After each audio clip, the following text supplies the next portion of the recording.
right, good evening, fellow geeks. Welcome back to session 1 of Ryuutama. And I say welcome back because we did a session 0 for our last episode. If you guys did not check that out, I definitely recommend it. We set up some of the setting and went over some character creation. Plus, we didn't have Tori, so it was like a pretty great episode. Now we've got to deal with her this week, but wow, okay. I'll just leave now. I miss just you, kidding. Tori. We love Tori. We're glad to have you back, Tori. And in case you missed last episode, we are also joined by Matt from Improv and RPG. We introduced him over in our session 0, and we're going to have all of his links in the description below. He's a cool guy, so we recommend you go follow him. Much appreciated. Yeah, excited to play with you, Matt. All right, so we're playing Ryuutama, and during our session 0, I introduced the setting a little bit, and we went over our character creation. As we jump back into this adventure, I am going to set the scene once again for anybody who missed it, and we are going to begin at a feast in your honor as you are travelers beginning this grand adventure. So we'll go ahead and we'll take a break in the middle of this scene setting to have all of you describe your characters. Once there was a ravine so vast and violent that even the bravest cartographers left it blank. It roared at the edge of the known world, carved into the earth like a warning. Dark winds howled from its depths. Monstrous things stirred below, winged, clawed, and curious. For generations, no bridge held and no scout returned. The ravine of Aakor became a myth with teeth, and so the world simply just stopped there. That was until the dragon came. No one saw where it began, no one saw where it landed, only that it flew vast and radiant across the sky like a stroke of starlight. Its wings stirred the clouds, its cry cracked the air like thunder wrapped in melody. And when the people dared to look down again, the ravine was just gone. In its place was left rolling hills, silver-grassed plains, and the shimmer of untouched trees. People have started calling this beautiful scar the Dragon's Wake. Some say that the dragon sealed the earth itself, and others whispered that this time folded and something long lost returned. No one knows for certain, but what they do know is this: a new land now lies open beyond the map's edge, and the nation of Valtheria, all of your current homeland, ever poetic and ever proud, has no intention of letting mystery remain mystery. Volunteers are being called to chart the terrain, to establish contact with anyone who may dwell there, to build roads, friendships, and the stories that come with them. This is not a military campaign, nor is it a conquest. This is an opportunity for a journey, one full of glory and renown, and one that you have been chosen to take the first steps. So, as we begin our story, evening settles in like a silk shawl across the shoulders of Serenith's Reach. That is the current city all of you are gathered at on the edge of the map.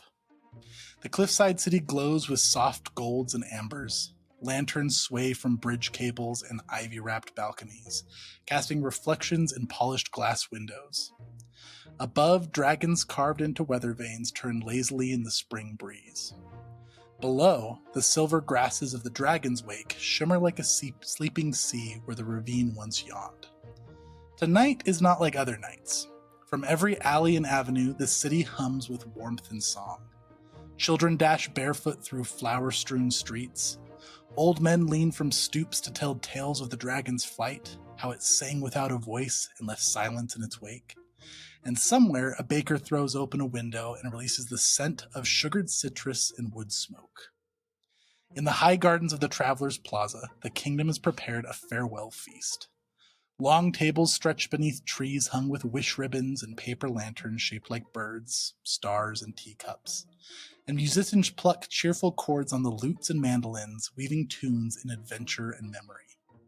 The air is alive with flavors: honey-roasted squash, cloud fruit pies, cinnamon milk, and stews that grow ever more savory from the laughter and secrets that are shared around the bowls. Every dish has been brought by a neighbor, a guild, or a friend. Offerings for those bold enough to step into the unknown. You've been seated together at a round table near the heart of it all, a place of honor marked with a banner of deep blue stitched with silver threads that reads, "May your steps be true and your hearts return home." And it is here that we're going to introduce our characters. So you guys have all been seated in the middle of this square around a ton of other people sitting at tables as the guests of honor about to take the first steps into this unknown land across this ravine that just recently closed. We can go ahead here. We can establish if you guys have met before, and I would like to know a little bit about your physical appearance, a little bit about your backstory and where you come from, your reason for traveling on this journey, and a little bit about your personal item that you picked during character creation. And Matt, your character has been chosen as the leader for this expedition. So I think at the head of the table, we'll go ahead and we'll start with your character. Why don't you introduce us to Yang? Excellent. Thank you so much. Yang is sitting at the head of the table, and he's sitting bolt upright in full stick up his ass position, because that's what he's always been taught by his father. You have to have good posture. Good posture is becoming of a nobleman, of someone important, of someone of status. He's wearing a top hat. He's got green hair poking out from it, as well as a black jacket over a pink button-up shirt and tie. You would note that as he's moving about, as he's trying to grab hold of a fork, a knife, he's using the right utensil in every moment, with every food that he's consuming, because that's what he's been taught. And finally, he has a chance to show it off. However, one thing that you would notice is that his eyes are gravitating towards perhaps one of the messier desserts, like a sticky bun, one of those pull-apart sticky buns with the gooey icing. But he knows he can't have it, because even though he wants it, it would be unbecoming of the heir of the Lin family. Because if he got himself all messy, all dirty, then what would the people think? What would the people who should be looking up to him think? Oh, that's tragic. Excellent. I love that. So I put up some character art here for Yang, and this adorable art was created using the Stardew Valley character creator by Jazzy Bee. We'll put a link in our description, but very fun for making this character art, and we appreciate that. Awesome. So now, Yang, are you familiar with any of the other characters that are joining you here at the table going on your journey, or is this a first time meeting for everybody? So I would say first time for two, but Malik's would be one of Yang's longtime friends, because, well, I'd say once upon a time, Yang had some run-ins, perhaps again eyeing some sticky buns here and there, and recognizing the skills of Malik's, might have had a little bit of a hand in securing Malik's a position, cooking for the Lin family. And perhaps looking at the sticky bun, Yang is gonna maybe in that moment look over towards Malik's, and you just see a sad look in his eyes. Oh, love that. Beautiful. That is a perfect segue for our next character introduction. And M, since you've got a relation to Yang, why don't you go ahead and tell us a little bit about Malik's? Malik's is a little bit shorter.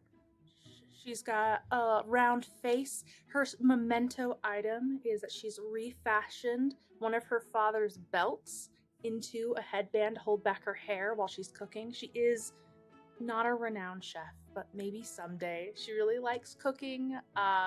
She's from a whole family of artisans. They're all good at different things, and they kind of push their trade and compete whose is better.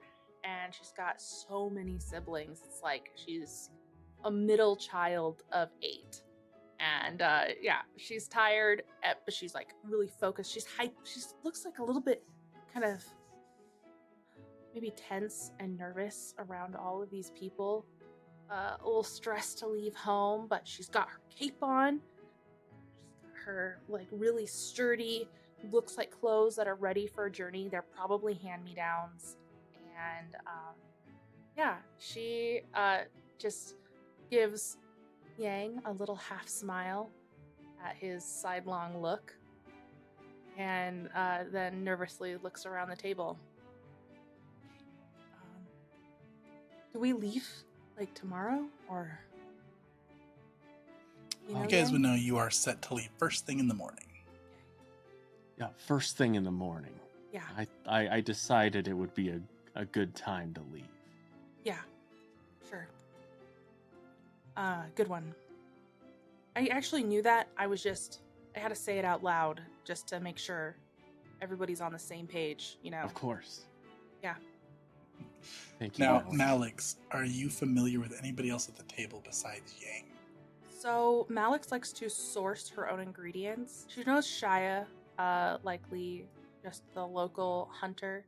I like the idea of Malix very, very distantly knowing Cass. Are you a local farmer? I was thinking that too. Yeah, it makes sense if I'm a farmer. I've probably and I have a little bit of trading experience, so I've probably like I don't think we know each other well, but probably similar. We've done like trade together basically. Mm-hmm. You probably both know that Malix tends to be really picky with what she buys, almost to annoying fault, and she really tries to drive a hard bargain. She penny pinches pretty bad. Man, I love that. Now, a question for you specifically, Malix. You've got this just smorgasbord of delicious food at this feast. Did you help with any of this, or did you decide to take a break for yourself and just enjoy the cooking of others for this celebration? So, funny thing, Malix tried to help make the feast, but the head chef knew her. She was apprenticed to the head chef, and they forcefully booted her from the kitchen. And she's kind of like a little bit bitter about that. She had to go prepare for her journey and say goodbye to her family. Horrible things. Yeah. Ugh, Wretched. gross. So she's mad that Wonderful. she didn't get to at least like leave. She likes it people eat her food, so she's kind of mad about it. I love that. All right, let's go ahead and Shia. Am I pronouncing that right, Katie? Mhm. Why don't you go ahead and introduce us to Shia next? Shia is sitting like anyone who spends a lot of time out gathering and hunting things sits, with one boot on the table, leaning back, cloak draped over the chair. Very rude. In a black tank top with her long hair not tied back. She's balancing a drink precariously on her knee, just popping random bits of food into her mouth. Not really nervous about going on this adventure at all. Knows that she's kind of needed to make sure that everyone else stays fed, especially Tender Yang, because we can't have Tender Yang not eating. What do you mean? Aren't there shops everywhere? Yeah, everywhere. The unknown is just full of luxury shopping. Luxury. And Shia plans on sticking to that story just for eating. Yeah, she's just casually there, just kind of feeding off of the nervous energy in a like will poke, like just a little bit, not too mean, but like, ooh, we're leaving. Did you pack everything that you need? Yes, I made a list, so I'm pretty fine. But did you check it a third time? Not necessary, but thank you for your concern. Of course. Yeah, you did though, right? Three times. I think I need to use the washroom real quick for an unrelated reason. Mhm. I'll be right back. Yeah. You don't have to worry about Yang though. Yang has people for that. Come back soon, Yang. Yeah, I will. Fantastic. Now, you said that you are familiar with Malix, Shia. Yes. Is that right? Did I hear that correctly? Yep. And then are you familiar with Cass at all? Probably just in passing. The farmer. I feel like I've probably snuck through her farms every once in a while. Light Nice. tromping. Light tromping. We love that. Just some trespassing Just here some and there. light, Mild trespassing. mild Just to a mild light trespassing. trespassing. Awesome. Well, that's a good segue to Cass. Why don't you go ahead and introduce us to your character? Speaking of trespassing, let's go to Cass. Cass is the farmer. She is the quartermaster of this group, so she's going to be keeping track of all of the food and water, making sure everybody has enough to eat, not in the cooking or hunting department, but just in making sure we literally have the stuff and are carrying it with us.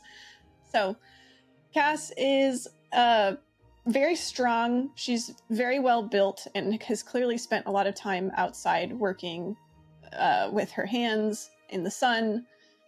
She's cleaned up for this occasion, though usually she's pretty comfortable with a small layer of dirt over her. She likes having her feet and her hands in the soil and spending time with her animals. They did unfortunately make her leave her cow Ruffle outside of the formal proceedings here at the feast, but he is stabled nearby. She did, however, sneak in her small baby jackalope named Slipper, and she has been sneaking steamed carrots and broccoli and other veggies down to Slipper under the table when she thinks no one is looking. Now, for those who are unaware, why don't you tell us what a jackalope is, Tori? It's a bunny with antlers. And it's so cute. So cute. Yep. Excellent. All right. Well, what a lively bunch of characters you are. So why don't we all take a moment, let you chat with your characters, do a little role play as you guys are having your last big feast before you head out on your adventure tomorrow morning. I'm so excited to leave tomorrow. I don't know about y'all. You're not nervous, are you, Malix? It's gonna be fine. Yeah, I'm sure it's gonna be fine. I'm good. You're good? Oh, yeah. I've been traveling all over the place, but I ain't never been that direction. I'm really excited to see a new place. Maybe there'll be new plants, new seeds, or maybe new animals. Do you think there might be new animals over there? I'm hoping on it. I want to be the first to cook them. Oh, well, maybe before we cook them, we could, just learn about them in a peaceful way. And Cass glances at Shia, the hunter, as well. If they're not dangerous, what I mean. I'm certainly not gonna kill every animal I come across, if that's what you're concerned about. But I think that there's some experimenting to be done. I won't be wiping out any populations, though. Well, that seems like a good thing to plan on not doing. And it was this moment that Cass gained the shocked condition for the first time. I'm just kidding. I'm not planning on making anything go extinct. Yeah, I don't know. Like, you seemed concerned about it, and I just thought I'd clarify that. I mean, I might take some, but not like all. Oh no, it's all right. I know what you meant. Of course, you were just I get it. It's fine. Cass kind of looks down at Slipper and feeds a few more carrots. Much. I heard you're bringing one of your cows. Is it one that we can milk? Oh, no, you don't want to milk Ruffle. Trust me, you will not like the results. Oh, okay. So you're bringing, it's just for pack purposes. Yeah, we're gonna carry everything for y'all. I heard Yang had quite a few extra items that he wanted Definitely to a reasonable bring amount of along. items, I'd say. Yeah, I'm sure it's all gonna be super necessary for the road. Definitely. Yes.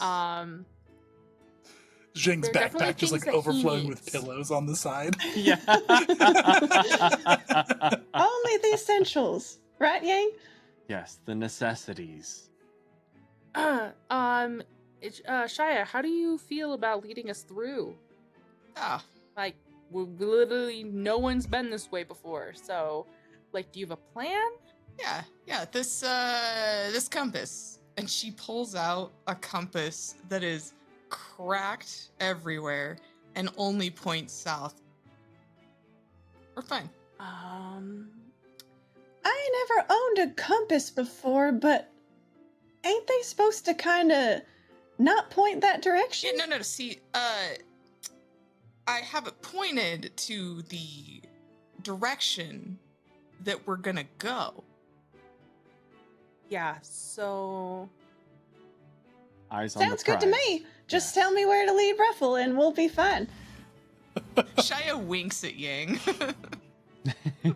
Malix calculates math and magic, does not compute. have you done this before though? Have you like gone somewhere that you've never been before, Yeah. or you just like normally stay in the same hunting grounds? No.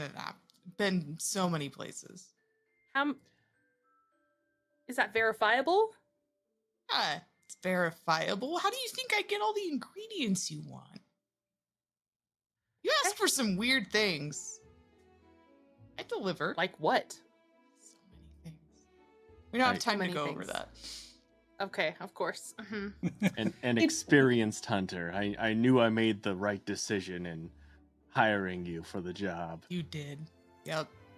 Okay. All right, as you guys are chattering away, you guys hear the crowd kind of start to die down a little bit as you see the mayor, who you would all be familiar with, Aviel Duskwhistle, stand up on a carved stone platform above the plaza, cloak of blue feathers trailing in the wind. And she is a gentle elderly woman with keen storm gray eyes and matching colored hair that has a braid that coils around the back of her head, kind of like a decorative headpiece holding the rest of her silver hair. And her cloak rustles when she walks as silver bells at her cuffs chime with every little gesture that she makes. She stands up there and she raises a cup, and the music hushes just like a quiet sigh as soon as her cup goes up. You've heard stories. You've seen the maps. You've felt the wind change. People all kind of start whispering excitedly. And now, and she raises her glass to your table, you will be the ones written into them. Veltharia is proud, and I am honored beyond measure to call you the first to step beyond this veil. She raises it even higher. To the unknown, and to those brave enough to greet it with open hands. And as she does that, she takes a drink and cheers erupt, glasses clink, coordinated attendants throw flower petals into the air from rooftops, and the music surges once more. And as the feast resumes, a silver and blue feathered bird lands silently on the edge of your table, just watching each of you with intelligent eyes as you wrap up the rest of the night's conversations and festivities. Anything else that you guys would like to do before we end the evening? Can I ask, is this silver and blue feathered bird a good omen? Why don't you go ahead and you can make the first check of the campaign, Yang. You have a refined education ability, which you will roll with intelligence plus intelligence. Oh. When we make a roll in Ryuutama, all of our stats, strength, dexterity, intelligence, or spirit, are going to be 4, 6, 8, or 12. That is the size of the dice that you roll. And so for this one, you're going to roll 2 of the size of your intelligence dice. Excellent. That is a 9 total. A 9 total. Now, this bird, you don't recognize it.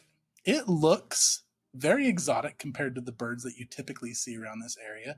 And you would know that, yeah, it is a good omen to see something so rare and exotic before travel begins.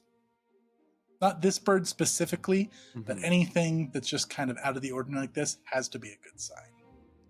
Oh, then Yang is gonna call everyone's attention and say, "It is quite auspicious that the Lin expedition led by Yang Lin has this, well, rare occurrence, this bird that has decided to grace us with its presence. This bird, which I believe none of us have seen before.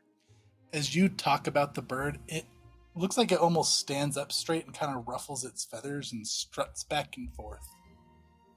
Yes, you understand too, that we're meant to do great things. Things worthy of the Lin name.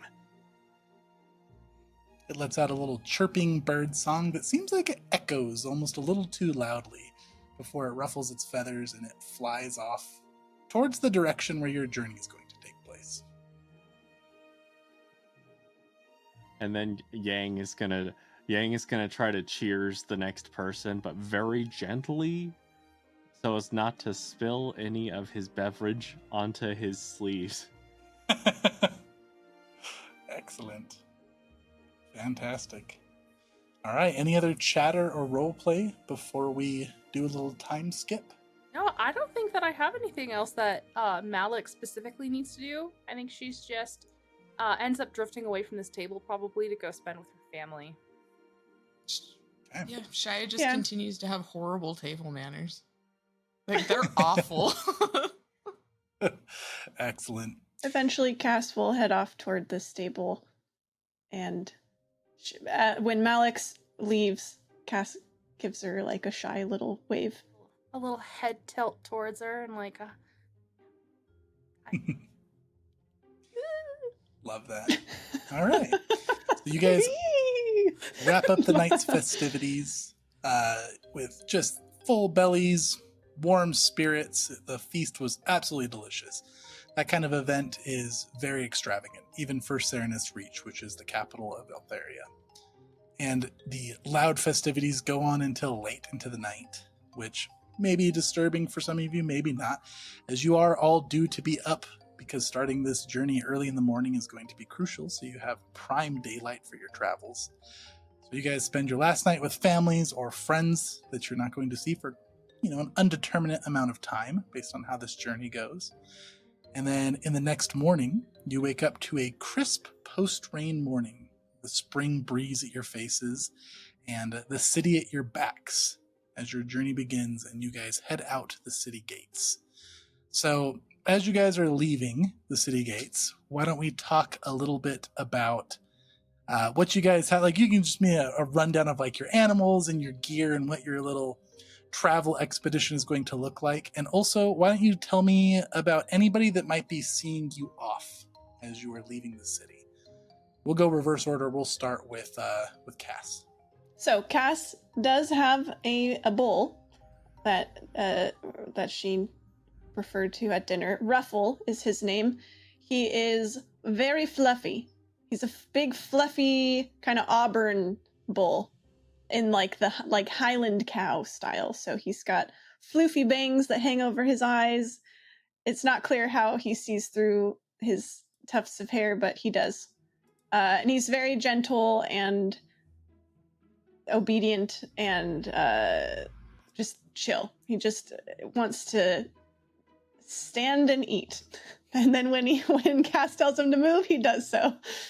So she's got Ruffle loaded up with water barrel, wooden chest, kind of just all their boxes and things. Probably, I assume, a bit of Yang's extra gear, some extra pillows and things. And then she herself, Cass herself, does a bit resemble in this moment a pack animal because of how much stuff she's prepared to carry. For everyone at home, I really built Cass to do one thing, and that is carry a lot of stuff. So she is not yet maxed out as far as her carrying capacity, but she has a backpack and the normal equipment that you guys all have that we're all kind of carrying looks somehow smaller on her back. She looks like she could carry a lot more, and that she's hardly taxed to manage all of the gear that she has presently. Pretty standard stuff. The only notable item that she has is a pack of poetry and literature from the local town here that she's hoping maybe she'll get an opportunity to trade at another place, wherever we're going. We'll see. So, because she dabbles in merchandise and trading when she can. So yeah, that's Cass. Seeing her off, I can't believe I didn't really think about this. I think she just has her parents. I think it's just them on the farm, and they themselves made a journey, in their past lives, and so they are very supportive and happy and proud of Cass going out now on her own, and have full confidence that she will return and someday be ready to take over the farm completely. So they just give her, some warm hugs and waves, and her mom gives a little tearful goodbye. And that's that. Oh, and of course, Slipper is in Cass's pocket. Oh, so cute. Excellent. And mechanically speaking, for those listening, Cass is the quartermaster of the team, which is why she is so adept at hauling things around. And funny statistical fact, Ruffle is capable of carrying 15 capacity, while Cass is capable of carrying 17. So, Cass is very strong in terms of carrying things. I'm ready to carry stuff, okay? I'm not going to be helpful for, anything else, you guys, but I will carry the entire team if I have to. Let's go. Carry us. Amazing. You could just be like, here, Fantastic. take this. All right, Shia, what about you? Any notable things you're packed up with and geared up with, and anybody seeing you off? Shia is in pretty much the same outfit she was in last night. Black tank top, black pants, boots. And she's got a cloak kind of slung over one shoulder, attached haphazardly to a bandolier. That bandolier is attached to her back. It's got a blade, a long broadsword that's on the back, and attached to the side of that is a spear as well. Standard makings of both of them, but that's what she carries with her at all times. And she does have an actual unbroken compass in her hand that she just kind of keeps down low, but intentionally flashes it a little bit so that people can see what she has. There's no one to see her off, though. She's just kind of casually chilling by Ruffle, waiting for everyone to have their tearful moments. Excellent. Such Ruffle's a lone wolf. chewing Shia. noisily next to Shia, as cows do. Yeah, Shia actually even has a long stem of grass like Ruffle has. Adorable. Speaking of weapons also, it's probably worth noting that Cass has no weapons, and I'm sure, Cass, that more than one person has probably expressed concern about that fact. What do you have it to ain't no tell big people? thing. I'll be fine. Look at my team. I'm sure they'll help protect me, and if I really get into a bind, maybe Ruffle will help out. He's got them big horns, or, I don't know, I'll throw a box at him or something. I'm sure it'll be fine. We will Love take care of you, Cass. You don't have to worry about that. Muttered in the back. Oh. Bait. What?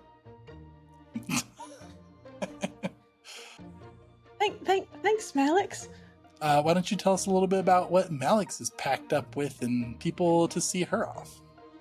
I think Malix was probably here first. Her whole family gets up before dawn cracks to start prepping all of their stuff to craft all day. So she's there, and she has 2 big bags with her, large backpacks all full of stuff. She probably waved at everybody and it's been kind of quiet and pensive, maybe a little high strung.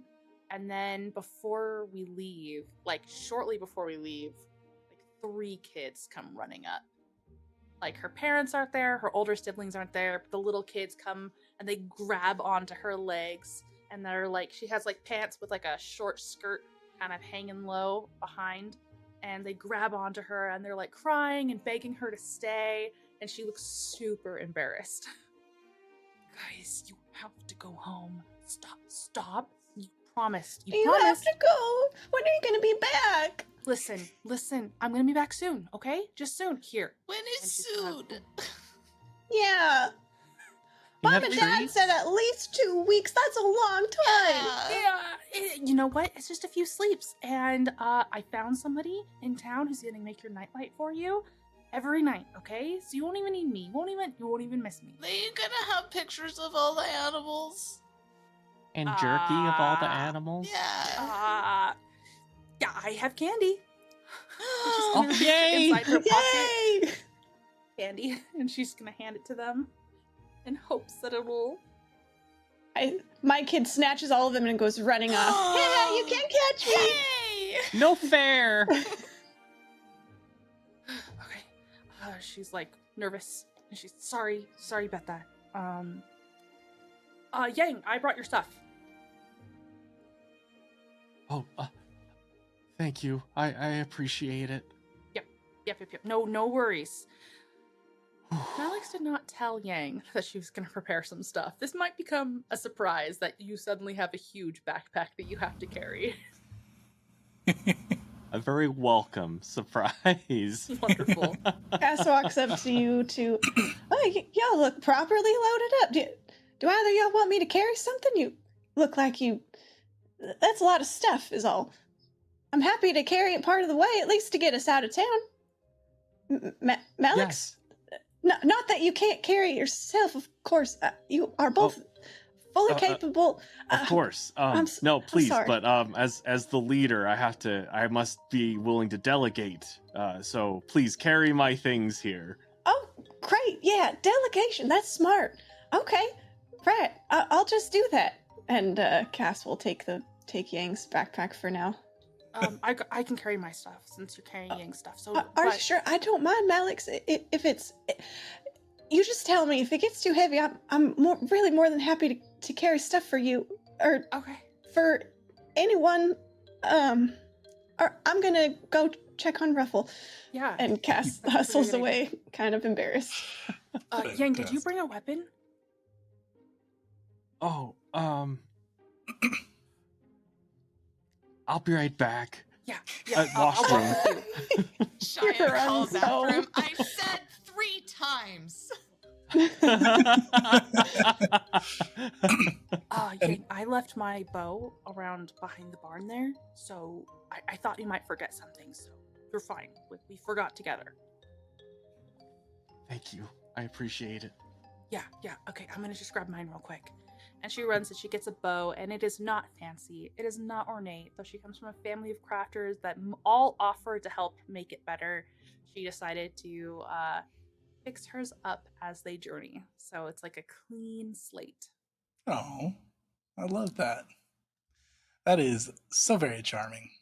And I don't know if we mentioned, I know we mentioned Yang is the leader and Cass is the quartermaster.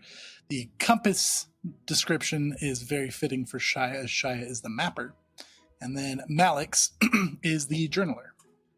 Yep, she's got a for the leather-bound expedition. journal, and it's like attached to her belt, and it bounces against her hip when she runs. In a way, your bow is kind of like your journal too. That's so cool. Whoa. Snap. Sorry, that blew my I mind. assumed that's what you were going for whenever you're like, I'm going to make it as we go. I'm like, that's a cute journaling thing. What a good I idea. wish I was as smart as you. Leaned right into it. Excellent. And Yang, you come running back, weapons obtained. Why don't you tell us a little bit about what Yang is packed up with and who is seeing Yang off? Yeah, so here's the thing. At the meeting point, there isn't anyone. Because he had left the Lin family home a little bit disappointed, a little bit sad, because his father unfortunately was disappointed in how he conducted himself at the feast last night. Maybe using the wrong fork here, the wrong intonation there, and even the improvisational speech as far as the bird was concerned. His father just felt like there were too many ums, too many ahs. He could have done so much better. And so Yang, upon arrival, he was a bit despondent. He had all his stuff in his arms. He had neglected to bring a bag. He had his bedding because he knew he had heard that adventuring was very uncomfortable. There would be rocks, soil, you're sleeping on the ground. So he brought bedding. He brought his 3 favorite pillows. He would only have thought of 2, but one of them he has concealed within it his little penguin stuffed animal. If his father saw that he had brought this along, then it might have been a huge problem. But he also has some other elements that are just, comfort items, like flow stones, which heat water to a bathable, comfortable temperature. But he had, unfortunately, basically nothing that it would take to survive the elements.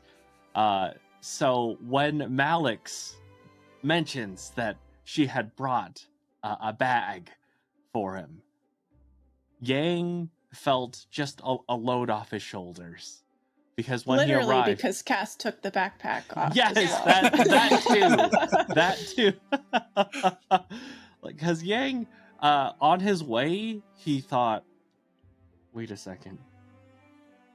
If I'm just out in the wilderness with bedding, pillows, if it rains on me, it's over. Everyone can see me sleeping out there. And so he was panicking, and he couldn't face his father again. Not after already disappointing him, going back home to say that he forgot something.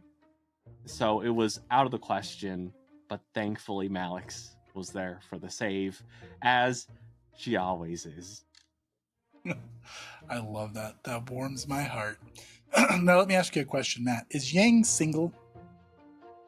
Yes, absolutely. So there's not nobody there to see you off. In fact, as you were leaving, there is probably a handful of men and women throwing flowers and kerchiefs, shouting your name, blushing, as coming from a rich family like the Lin family and going on such a prestigious expedition, you did just become one of Serenith's most eligible bachelors.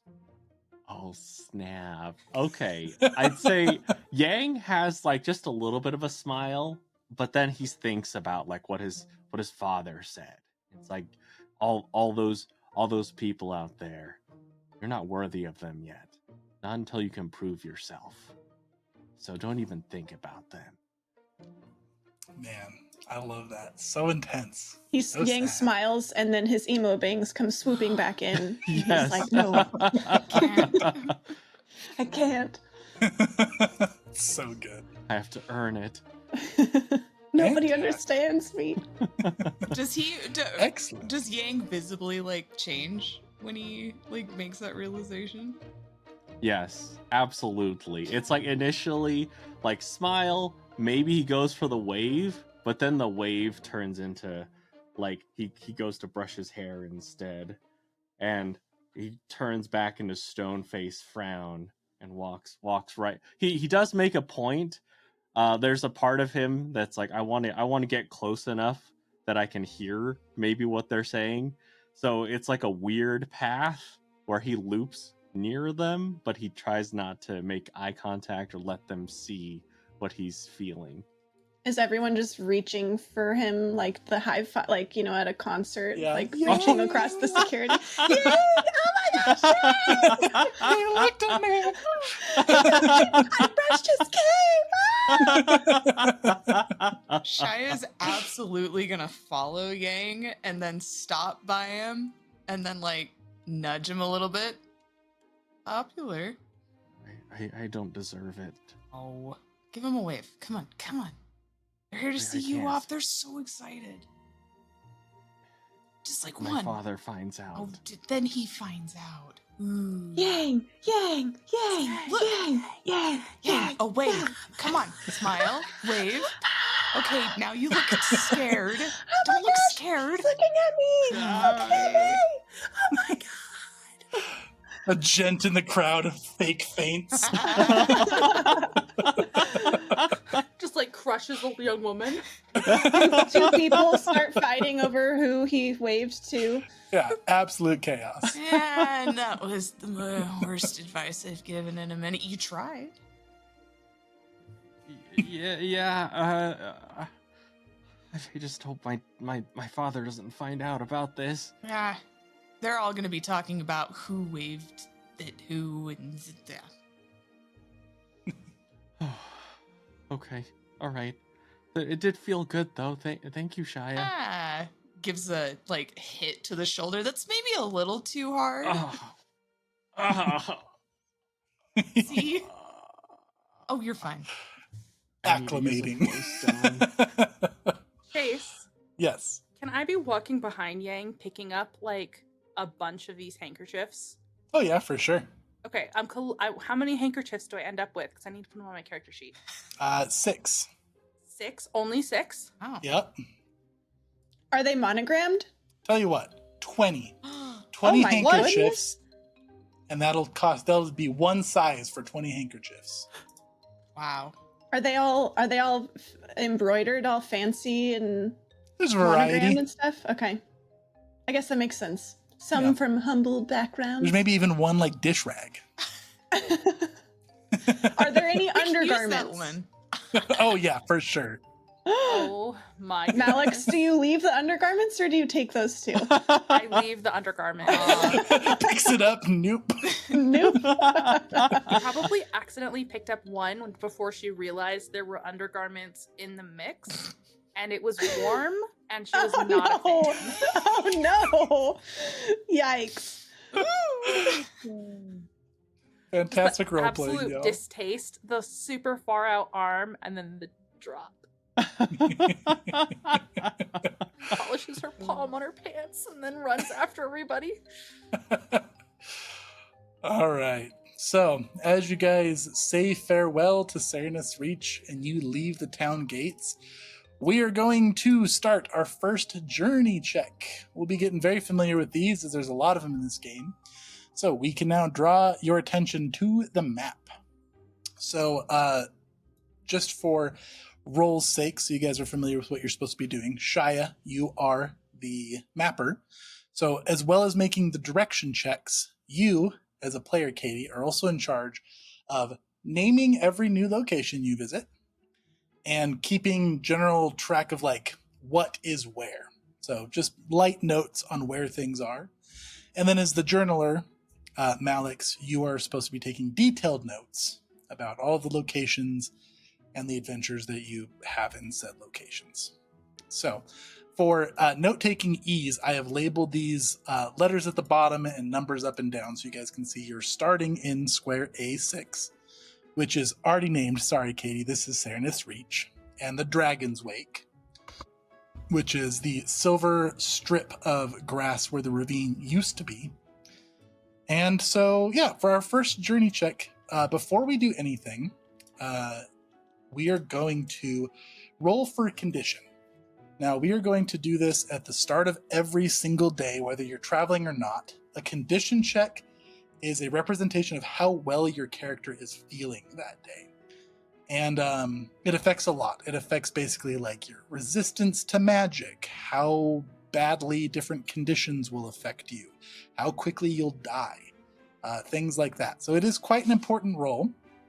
And so you guys can see I have a cheat sheet for my players that is not going to be on the screen, but you guys can reference it. Everybody in the party is going to make a strength plus spirit. And then typically when we make our condition check, if you're out in the wilderness, we're going to mark a water and a food ration off. But because you guys are just leaving town and you were provided a delicious feast, we don't have to worry about that today. And since you had such a suitable feast the previous night, everybody gets +3 to their first condition check.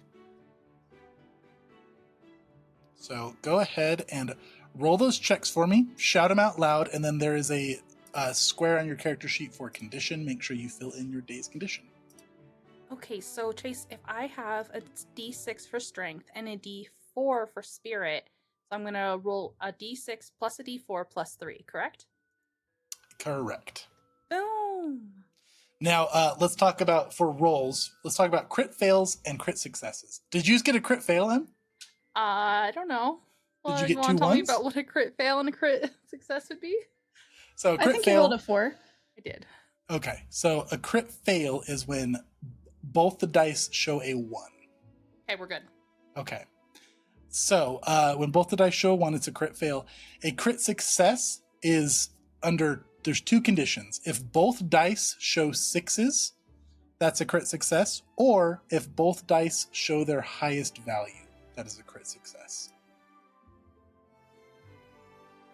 So, Em, what did you get? I rolled a 4 and a 1 for a total of 8. A 4 and a 1 for a total of 8. That's actually pretty good. Oh, were we supposed to add 3? Is that what you said? Yep, from the previous day's feast. Okay, I did not add my 3, so I'll have a total of 13. Dang. Oh my goodness. I have a total of 12. Okay, so a total of 12 is called, so if you were at a condition 10 or higher for the day, you are considered to be in tip-top shape. And tip-top shape means that you're feeling so great that one of your stats is temporarily increased. So you can choose one of your 4 statistics and increase it by 1 dice size for that day. It cannot go above 12. But yeah, so Katie, you can go ahead and change one of your stats to 1 step higher. Probably int. I'll make it a d8. Nice. I rolled a 3 and a 1 for 4 plus the 3 bonus for 7. Excellent. Now, for a gauge of, because we're going to talk about role-playing wise how you're all feeling for the day. 6 is about the bare minimum feeling okay. If you're below 6, you're probably not feeling so good. And if you're the lower, you're feeling atrocious. If you crit fail, you're feeling very bad for the day. If you're 10 or above, you're feeling excellent. And then Tori, what did you get? I got a 13. 13. So you're also feeling fantastic. I'm great. I'm gonna increase my spirit because I think I'm just feeling very excited and ready to go. Nice.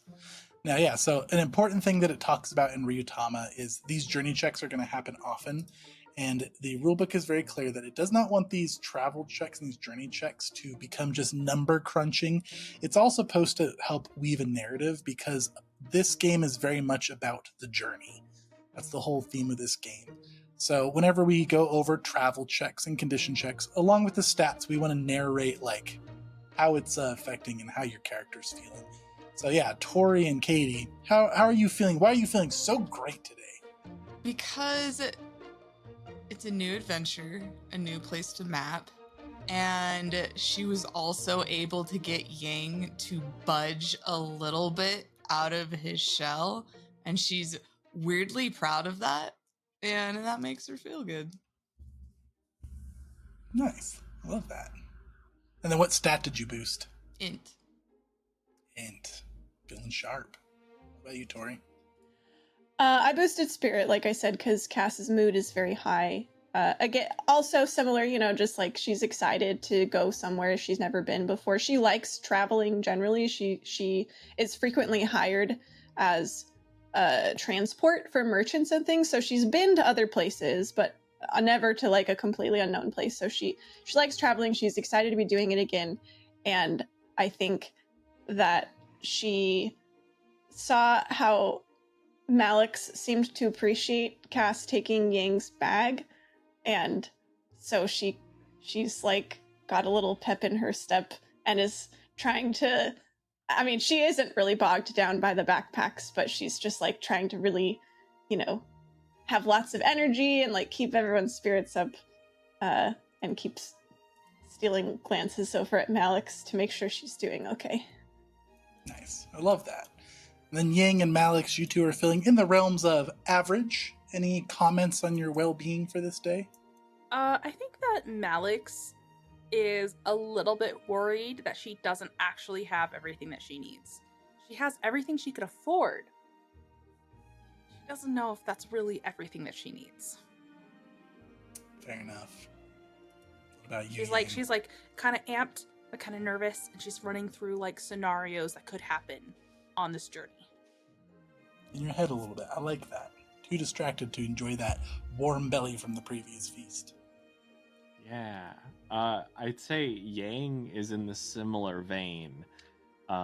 Except rather than the scenarios up ahead, he's thinking of the scenarios behind him of all the word getting back to his father about Yang, again, dishonoring the family name, of waving to prospective suitors before he has proven himself worthy of them.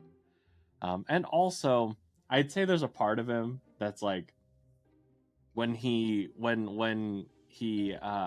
realized that Malix had provided a backpack for him, he like shoved everything in there, and one of the things that was amidst the pile of items was his memento, his personal item, a set of earrings from his mother, who he hasn't seen in quite some time. But he normally would keep those in his pockets because he likes having them always close at hand to remember her, to know that, okay, there's someone that cares about him regardless of how he purports himself in public. And it's that feeling, of like, okay, did I remember it? Did I lose it somewhere? Even though in reality, it's in the backpack. It's somewhere loose in the backpack, but he's worried about that and his father, and those are dragging him down. Nice. I love that. So good. Fantastic. All right. So now that we know how everybody is feeling for the day, we have our conditions established. And for those listening along, we're kind of going tutorial mode here. We're going to get a nice full experience of what we do for each step of Ryuutama. So before we narrate the next section, there's 3 steps we have to take. Number 1, you guys as a group have to make a decision. Are you staying in place today, or are you traveling? And if you're going to be traveling, which direction are you going to attempt to travel in? So you can pick a square and decide where you want to try to go, or you can, maybe you guys are just like, let's spend another day in Serenus Reach. Let's go right outside town and camp right there. I would be so embarrassed. Just where no one can see us. Yeah, exactly. Over. I know a place Acclimate game to roughen right it a little outside bit. my farm. No one will see us. So yeah, where you guys going? What you doing? What's the goal for the day? Are these directions, like on the map here, this grid, are these the direction, like, is it north and east? Yep. Or like Correct. northeast? So Okay. A5 would be straight north. Or sorry, yeah, Got it. A5, and B6 would be straight east. Well, I'm going to defer And to the mapper a little bit. You / can the leader. also choose to go diagonal, but like if you reach A5, 1 day of successful travel will take you right there. If you're going for diagonal like B5, you'll end here at the intersection, and then it will take another day to get here. Oh, okay. 2 days for diagonal. Okay. Mm-hmm. Well, mapper, leader, what are your opinions? I think we should go diagonal. Seems fun. Yes, Okay, I so we're agree. shooting for B5. B5. So we'll get halfway there Okay. today. So we have our plan settled out. And so the next step is that we are going to make 2 checks. And before we narrate them, we should get the results of these so we know where you're ending up and how the travel went. So we're going to make a travel check. Everybody makes their own individual check here. And this is a strength plus dex check. And it is going to be versus the topography, which is the terrain plus the weather, is going to set the difficulty. Now, your feast does not help you here. Sometimes there could be magic or items that can help you on a travel check. Things like mounts, walking sticks, things like that. If you guys have anything like that, we can narrate those and talk about how they're going to boost you. And then we're also going to have the mapper make a direction check, which is going to also be against the terrain and weather. And that's going to say if you reach your destination, if you lose your way and you only go half of the way, if you find it quicker than expected and you can do an additional task along the way, or if you get completely turned around and end up right where you started. Oh no. Only Katie can make the direction check. One person is allowed to help and make the same check if they want, and if they hit a target of 5, then they give you a +1. So, shall we get all the checks out of the way and then do some narrations? Sure. I have a quick question about the last step. Sure. It says that for the condition check, at the beginning of the day, 1 water and 1 food ration is used. Do we not do that today? Yeah, I if we mentioned were in we'll town? skip that for today Okay, since you guys sorry. were so I missed that. I'm It's just trying to do my As quartermaster job. quartermaster, normally we will Sorry. do that, but today we will skip it. Okay. Okay, so travel checks. Everybody go ahead and roll them. Any buffs or spells or items that's going to boost anybody here? No. Okay. Roll them out and tell me the results. Oh, and currently you guys are crossing grasslands, and it is clear weather today. It rained last night, so you got a nice dewy breeze in the air, but it is clear weather and grassland, so your check is only a 6 today. Oh no. Oh man. Oh, Yang. Did Yang crit Gabriel. fail? No. No, I got a 5 though. I got 5 also. Damn it. Oh, Katie got a 5 no. too. What? Oh no, you guys are really getting the rust off here. Shouldn't have gone Yikes. diagonal. So Yang got a 5, Brianna got a 5, Malix Shia got a 7. 5. Thank you, Malix. You got a 7, Malix? I got a 7. Okay, so we'll go ahead and take care of the mechanics and then we'll do the narration. So if you fail, your current HP is halved. That's Rounded crazy. down. Already? Goodness. Already, right out the gate. Now, hit points in this game is not just like straight taking damage. It is your stamina, your endurance. For example, you can swing a weapon you're not mastered in, but you lose a hit point every time you do because it's tiring, because you're not efficient with it. So there's things that will take your health, like traveling. And then now, Malix, you just succeeded. No crit, correct? Nope. Okay. So you take no damage while traveling. You do just fine. So, as you guys set off on your travels, why don't we narrate how Malix does just fine and everybody else is struggling? You're crossing across grasslands. Everything across the dragon strip is kind of silvery and like magical looking. So go ahead and let's narrate. Can I offer something, Malix, or like for the group? Maybe, at least for me, and M, if you want to take it or leave it, it's fine. But I was Okay. thinking that for Cass, maybe we hit like a muddy patch, like it's deep grasslands, so it's kind of boggy and mucky, and Cass's full attention is on helping Malix along at her own expense and completely ignoring the others as well to leave them to kind of fend for themselves. But perhaps that's why Malix does okay, if that's all right with you. I love that idea. 'Cause Okay. She's like probably like staring at like all the mud. Oh man. Oh, this is fine. I deal with this kind of stuff on the farm all the time. Here. Why don't we just get you hitched up to here? Ruffle will help you along, and you just hold Okay. on right there, and so you're like almost half not mounted, but like you've got Ruffle kind of for support, and he's just plodding along, and Cass is sort of helping Ruffle, like she's sort of pushing him from behind to get through the muck and mud, and she's just getting filthy. Malix is like actually very thrilled to be like so close to Ruffle. Was kind of scared at first and was like, "Oh, you're a good boy, aren't you? Yeah, you're a really good boy." He just huffs as he plods along. Mm-hmm. Wise. His huff kind of blows up some of his bangs for a moment, and then I'm gonna braid those later, but don't you even worry about that. Conversely, can Shia try to help Yang, and it's just going terribly? I like that. Boggy. Don't step there. Okay, you're gonna sink. No, I have to. No, I just have to be able to do this myself. Link, if you would just let me. I'm the heir of the Lin family. I understand. I Yang, can't you be have held to back by mud. No. Ah, Dang! where did my shoes go? I told you Oh, not no. to step there. So the gang's losing shoes, and Shia is fishing the shoes out. Thank you. All right, so you guys are having a struggle. So all of you but Yeah. Malix are losing half of your hit points, rounded down. And so something, I guess this probably would have been better mentioned before you guys made your checks, but since that went poorly, let's talk about a way we can potentially improve our rolls in the future, which is called concentration. I'm so good at concentrating too. Yeah. So concentration, you can do it on any check you want with the exceptions of condition checks, initiative checks, and damage checks.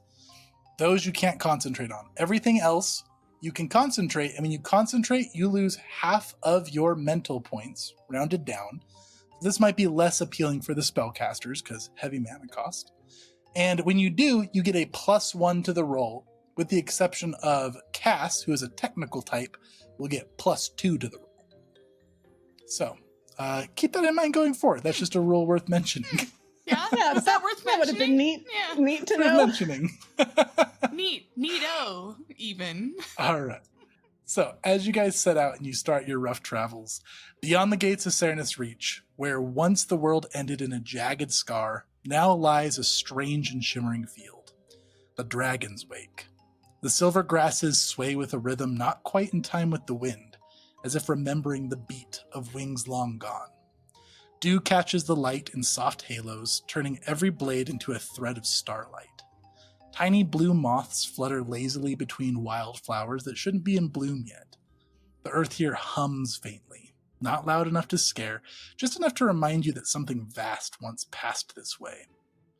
Footpaths begin and end seemingly at random. Some seem to lead to cairns of polished stone, others to trees that are bent in a perfect archway like gateways. The air smells like petrichor, lavender, and something just on the tip of your memory that you can't remember. The scent of somewhere that you've never been but always dreamed of. Behind you, you can hear the laughter of last night's feast, now only a ghost among the chiming bells of the city towers. Ahead of you, the first hill rises gently, its crest crowned in the morning light. And just like that, your journey is begun. So, you guys are heading off towards your first destination, and as you rise over these first hills, you can see wilderness as far as you can see. It's probably a little bit exciting because nobody has really seen past these hills yet, as it used to be blocked by a large ravine. But you can't take in the sight for very long because as you're looking off in the horizon, you're distracted by the sound of very loud purring just beneath the hill. And when you look down, you see 3 very little, they look kind of like kittens, though they're wearing leather armor, wielding swords or bows, and they have little ceramic jars strapped onto their heads. And with a cat yell, they are going to lunge at all of you as you cross this hill. And we are going to go into initiative. And we are going to do a little bit of a combat test. Okay. So, Why'd you have to make us fight kittens? Yeah. They're kitten-like. May I They're let them kitten-like. win just right now? May I adopt them? Yeah, may I alternatively. adopt them? Yes. So, let's do a little bit of a combat tutorial. Now, I moved everybody over here onto the combat map. Now, you guys were not really surprised. This wasn't like a full-on ambush. You guys had time to react as the purring happened and the yowling happened. So when you're not surprised and you begin combat, there are 4 areas in a battle map. There's 3 areas. There is a front area, which is kind of like the melee mosh pit. If you want to attack with melee, you can only attack in the front area. Then there's also the back area. The back area is 1 zone away, so if you have spells that can affect an area that is close, or any area, you can do so from the back area. Also, bows can shoot at the enemy back area or into the front area. You can only attack something in the back area with a melee weapon if you wipe out all of the enemies in the front area, and then the back area is pushed into the front area. Everybody follow with me so far there? Yes. So, at the start of this combat, and I like to think of this kind of like a video game RPG turn-based where like everybody kind of is in their positions, front or back. What's everyone's idle animation? Yeah, it's a good one. What's Malix's idle animation? Malix's idle animation is like holding her bow, and her fingers are like kind of strumming along the string. She's like nervous, and she's kind of like bouncing up and down a little bit. What about Cass? She's usually not wielding a weapon, so she's up front. She's got her fists up, and she's kind of flexing her fists, and also kind of looking around for maybe something to grab. I love that. What about Yang? So it depends on which weapon he has out, but whichever one it is, in one hand he's got the weapon, whether it's his axe or his bow, and the other hand is preoccupied with holding his hat down because he's afraid that he'll lose it. This was, of course, passed down from his grandfather, and this is the Lin family hat. I love that so much. That's so good. He's got a sword and he's holding his hat on. What about Shia? Shia does a whole step forward draw with her broadsword, and she kind of just brings it in front of her and settles into a stance. There's no bouncing. This is a familiar thing for her to do and encounter things. She's very steady, sure-footed, ready. The only person who looks like they actually belong in a combat. Yeah. All right, fantastic. So this is actual art from the Ryuutama book on what these creatures are. So here's a little picture of what they look like. Why are they so cute? I ask once more, can we adopt them? Is the shield a little paw print? Yeah. Oh my god. Except these ones don't have shields. Sorry. Okay. Do they have a fish necklace? They do have a necklace of dead fish, yes. Oh my gosh. All right. So these two in the front, the one on the left here is like a calico colored cat. Their idle animation, they've got swords and like open claws. They're kind of swaying back and forth with periodic angry hissing faces. And that one shouts at you, "Filthy humans! You will end at the blades of us! Tibbet, Micah, and Zazie."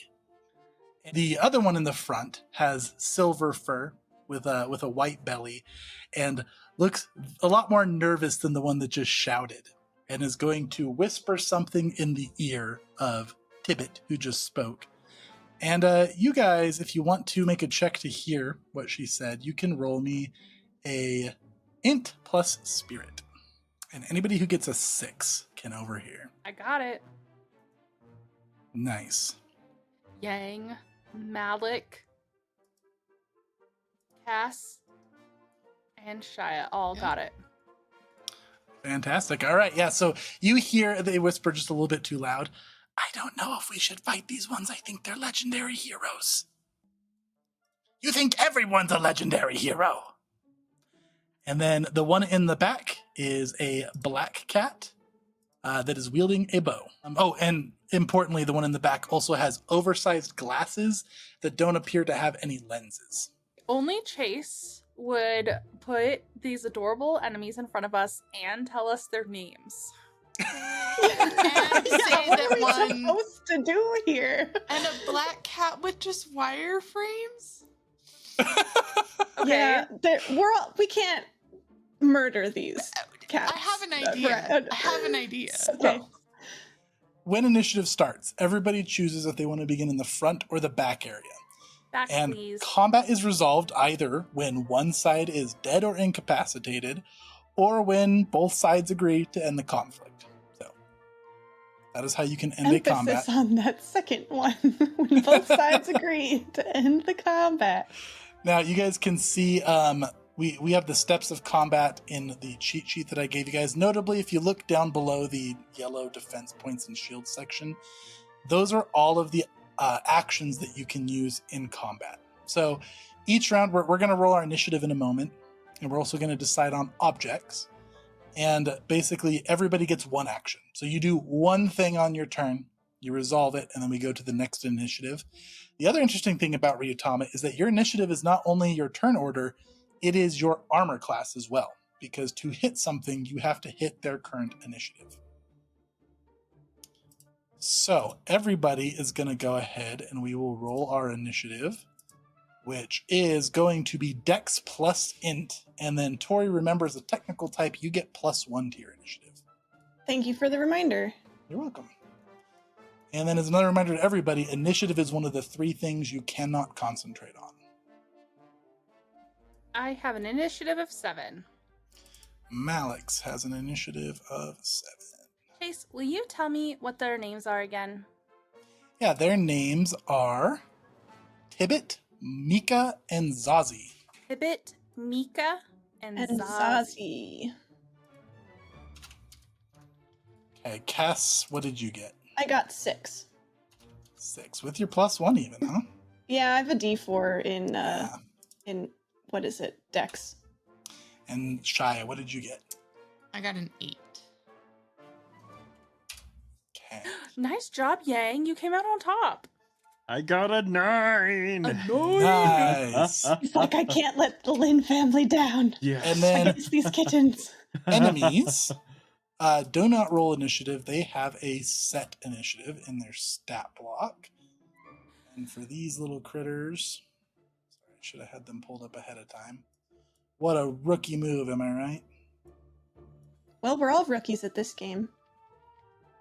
They have an initiative of 5.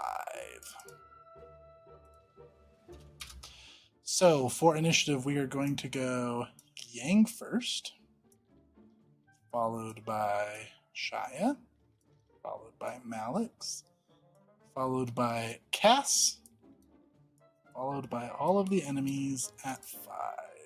You guys are all respectively in the back or front area as you wish, correct? Correct. Correct. Yes. All right, excellent. Now you guys are already talking about trying to end this without death. And, you know, I'm not going to sway you one way or the other, but I will point out for those, keep in mind there is some non-lethal damage rules at the bottom that you can read. And also, if you ever want to try to flee from something, either side can choose to flee as their action if your team's total initiative is higher than the enemy team's. I do think we have that. Oh, we're missing one step of combat as well that we need to do. So at the start of combat, we need to decide, we kind of flesh out the terrain together. So we are in like the magical dragon wake, right? Now, the rules is that we each pick an object that is going to be into the fight. And somebody can basically claim that object. They can choose where it's at on the battlefield when they claim it. And it gives them a bonus to either a damage roll, an attack roll, a damage roll, an accuracy roll, or an initiative for determining when you get hit or not. So you can basically get a bonus to your initiative for one. And then something I'm going to add to this kind of special is the object that I pick is not going to be something people can freely use. It's going to be something that's going to add something weird to the battlefield. So for me, I am going to add the Silver Dragon's Wake grass. And that's going to be whenever somebody casts a spell for the first time, the area that spell targets is either going to hurt or heal everything in the area randomly. Oh. And then the grass will deactivate. Randomly, as in, is it going to be random per target, or all the targets are going to experience the same Everything effect? in the area. So like if you touch somebody in your area is either going to explode with damage or healing. Got it. Whoa. Only once, and then that'll go away. Now, each of you get to pick an object to flesh out the terrain, and anybody, yourselves or the enemies, can claim it once in the battle to get a bonus to one of those stats. So we'll go initiative order. Yang, what's an object you want to add? I would like to add a very stable, tall rock that someone could stand upon and perhaps speak, orate to others from. Excellent. I love that. All right. And yeah, and then also when you get the bonus, of course, you need to narrate how it would help you. All right. And then what about you, Shia? A bunny that is hopping across the field. Okay. A bunny. Could be prey. Could not be. All right. And what about you, Malix? I would like there to be a big patch of thistles. Okay. I said path of Hatch. wow, I can't say it. Patch of Patch. thistles. Patch of thistles would hurt a lot to fall into. Here we go. Okay. And what about you, Cass? There is an old discarded wagon wheel that has been here for who knows how long. It's half buried in the mud, but is potentially something that you could pull up out of the ground. Okay. Excellent. All right, we've got our areas and initiative decided. We've got our objects set. And now we go ahead and we begin combat, starting with you, Yang. There's something I would like to do, but I don't know if I've made this. Okay, so the rock that I mentioned, how close is the rock? Can I put it close by where I can immediately use it? Yeah, so when you use an object, you place it in the terrain conveniently where you want to use it. Yes. Unless the enemy grabs it first, and then it goes by them. Okay. Yeah, I want to step upon this stable rock. This rock from which you can survey the entire battlefield and call out to people. Okay. And what I would like to do, because Yang has learned in his various studies that as far as the art of war is concerned, a great commander can win the battle without having to fight. And perhaps after hearing this hesitation, Yang is going to do something that will prepare him for battle, but perhaps lead to us not needing to. Okay. And he's going to say, "You are correct. You faced the legendary heroes of the Lin expedition. Stand down, or you will face the Lin sacred burning art." And I would like to cast my enhanced red hand upon my bow as I enhance, and it glows with this fiery red, as if to show off a magical power that these kittens may have heard about. Excellent. I love that. So, enhanced red hand, you're targeting yourself. That's going to cost you 4 mental points. Yes. It'll last for 6 rounds. And it's going to give you +1 to accuracy checks. Yeah. Now, I'm going to roll to see if this area is going to explode in healing or harm. Oh no. This is magic. So we're going to say that evens, it is going to heal. Odds, right. it's going to harm. Hey. It's going to explode in healing. Yes. Oh my gosh, Yay. my hat! My legendary hat! So Malix and Yang, if you are harmed, which I believe you, but I think you are, Yang, you heal Yes. for 5 hit points. Oh my gosh. And it's like the grass just awakens with your speech. And it starts to float with a blue mist. All the dew sparkles up like stars. And you feel revitalized. And then why don't you go ahead and make me a negotiate check, which is going to be a int plus spirit. And get a +1 for the rock. Oh, sick. Thank you.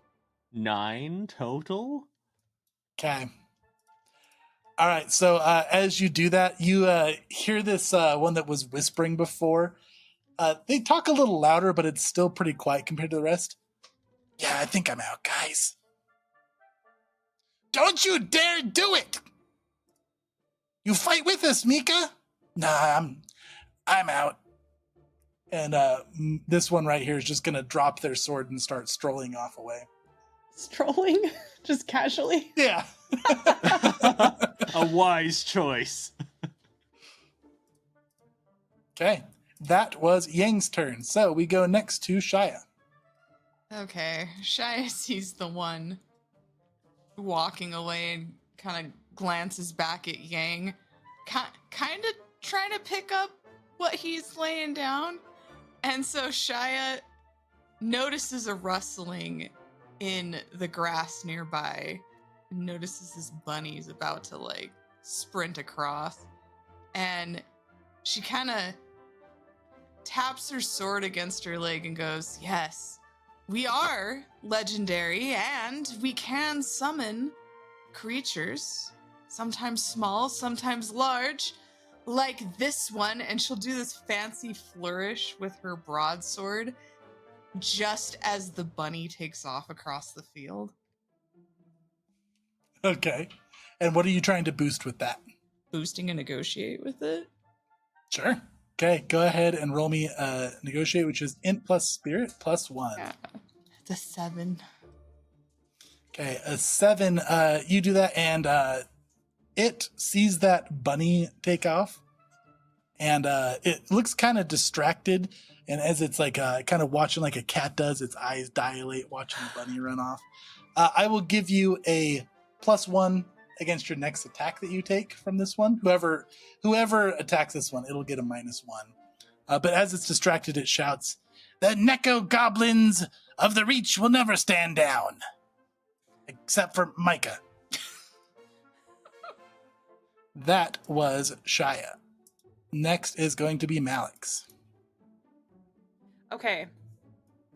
Malix is just going to draw her bow, and she's going to try and do non-lethal damage and shoot the one in the back's paw that's holding its bow. Okay, so are you going for non-lethal? Yeah, I'm going for non-lethal. Okay, so that is going to be a -2 to your accuracy check. Okay. So we're rolling my dex, which is a d8, plus my int, which is a d6, -2. Fingers crossed for big money. Okay, a 7. Okay, a 7 is enough to hit them because their initiative is currently 5. Okay, cool. So now you will roll your damage dice.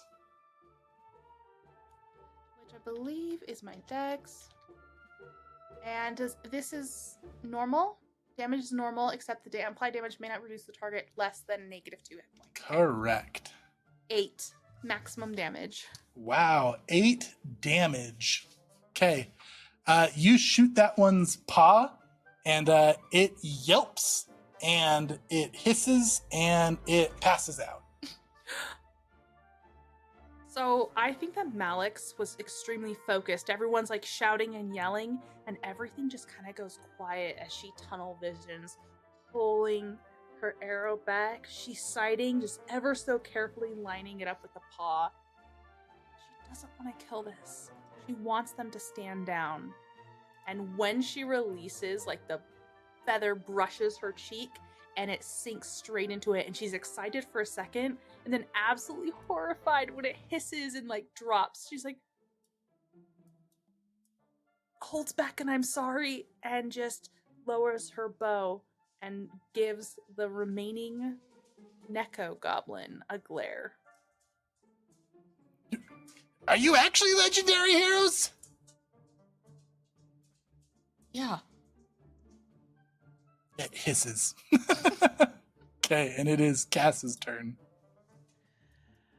We're about to be anyway, Cass shouts back, and Cass will pick up the wagon wheel and try and smack this front one. Okay, do you want to boost your accuracy or your damage? I would like to boost my accuracy because I would like to go for non-lethal as well. I just want to kind of clock it and give it a real good bonk, but not Okay. bash its brains out. So is this a roll I can concentrate on, Chase? It is just not Okay. accuracy you can concentrate on, not damage though. Great. Notably, Okay. since you are unarmed and you are using an improvised weapon, along with the bonus, it's going to count as an improvised weapon for not lowering your damage as much. Yep. Okay. So concentrating gives me a +1. A Is plus that- 2 for you because right, you're right. technical type. Yes. And you'll lose half of your mental points rounded down. Okay. So I have 8 left. It's also worth noting for everybody, if your mental points ever reach 0, you pass out.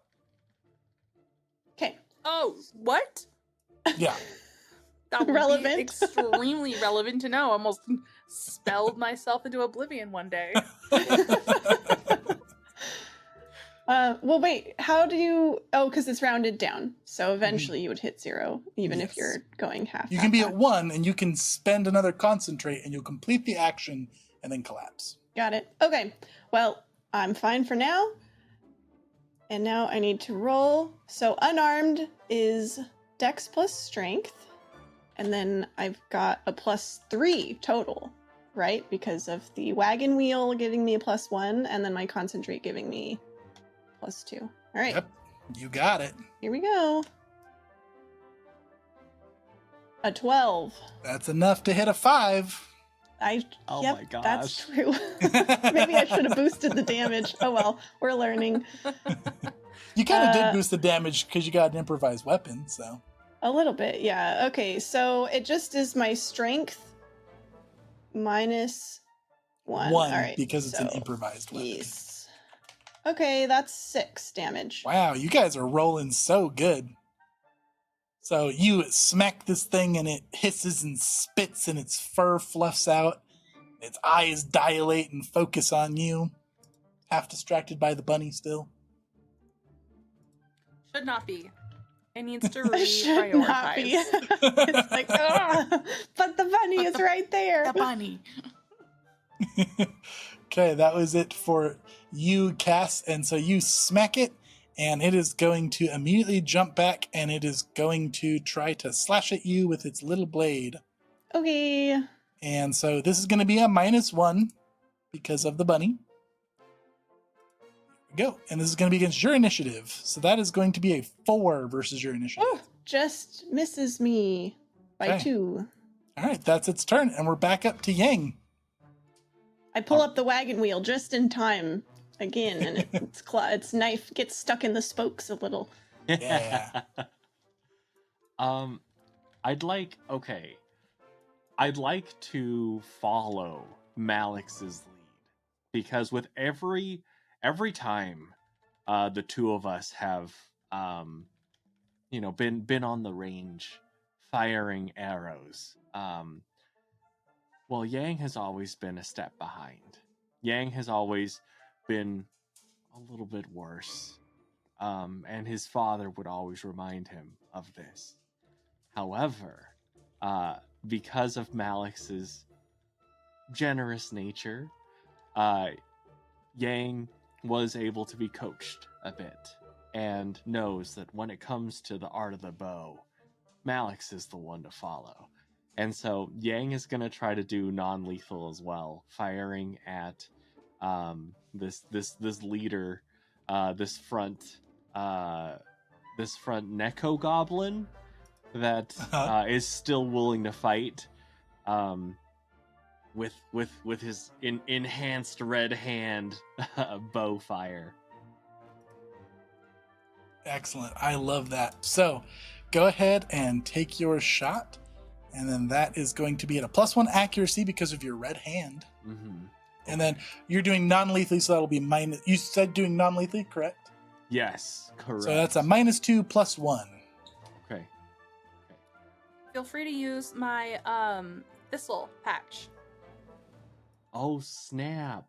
Maybe Okay. it's, yeah. Oh my gosh! Can I wait? Wait a second. Oh my. Is there? All right. Matt has a big idea. All right.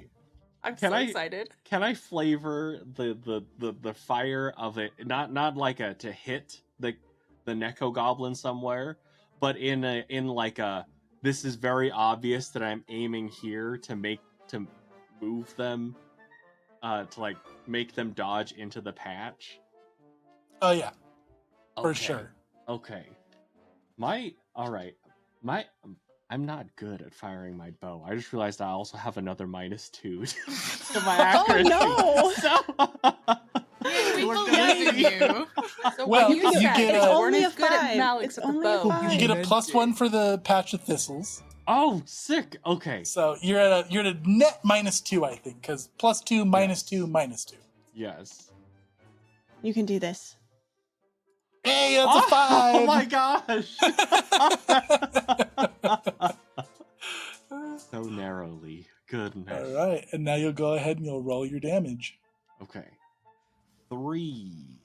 All right, so you're trying to shoot near it and make it jump into the thistles, right? Yes. Mm-hmm. So it yowls, it hisses, it jumps out of the way of the arrow, and it gets on all fours and fluffs out and starts hissing and spitting in every direction, just kind of in a frantic clawing at the thistles, and then just collapses unconscious.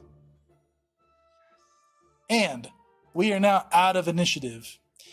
Now you see Mika just running away off in the distance now. As things heated up, the stride turned into a run. Did we just do it? Did we just do that, yo? Did we just win our first battle? And then Malix runs past you. She's going up to the one that she thinks she killed, and she's gonna try and cure it. You gonna try to cure it before? Are you just like waking it straight up? Well, she wants to try and see if it's dead. Okay. Aw. That would be an int plus spirit to know if it is still kicking. Sorry, Okay. int plus int. Okay. Oh, 11. nice. Wow. Yeah, okay. So you get up here and and now that you get a close look at this thing and the heat of battle has calmed down, you know that this is a Koneko goblin.